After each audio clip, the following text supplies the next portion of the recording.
Welcome back, subscribers, to Meals with Michael. We're just going to do a couple of small things today, just some prep things because it's the holidays and there are different things you may need for the holidays. One of those things you might need is roasted garlic. So today we are going to roast up some garlic.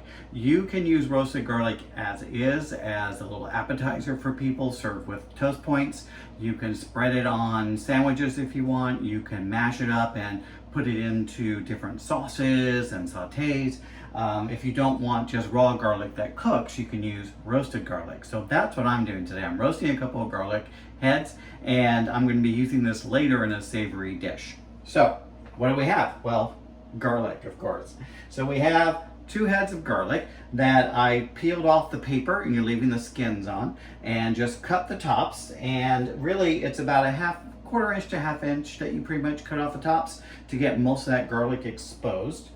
You can put this on parchment paper if you want, or foil. I like foil for this just because it's more convenient. So essentially you're just going to, again, peel it, cut it. I've got here a couple of sprigs of thyme to add a little seasoning to it. Just placing that on top. We're going to pour a little olive oil on this because we don't want our garlic to dry out, because the whole point of roasted garlic is to have this creamy garlic. Now, if you have a problem with raw garlic, you might be okay with roasted garlic. As you see, I'm not measuring. It's just pouring on top. And we add a little seasoning, a little salt, a little pepper,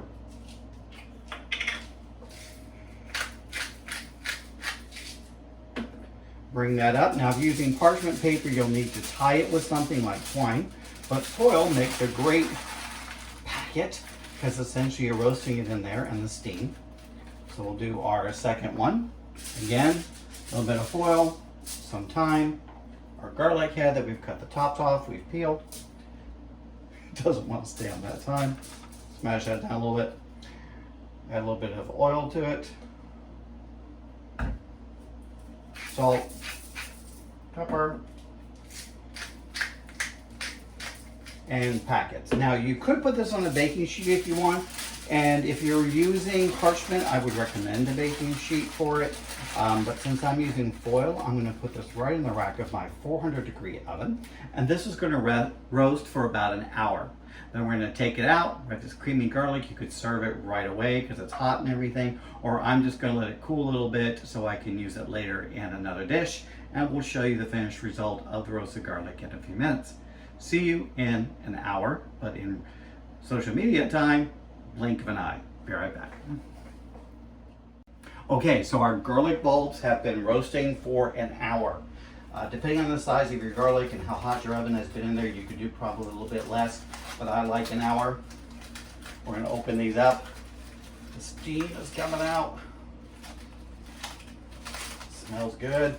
Ooh. Oh yes, this is going to be nice. I love this. Okay, so we're going to, if you're going to serve these as an entree, you could then plate them out with the forks, and people would eat them as is. You could then spread it on toast points if you wanted and everything. But again, I'm using this for a specific purpose. So we're going to see if we can get these out without killing ourselves. I've been having a little bit of a morning here. Practically burned my candy pecan because I walked away for just a moment. Lesson learned not to do that. All right, we're going to let these cool down a little bit so that we can squeeze out the garlic for what I'm going to do. But that is simple enough on how you roast garlic. And we'll see you next time on Meals with Michael.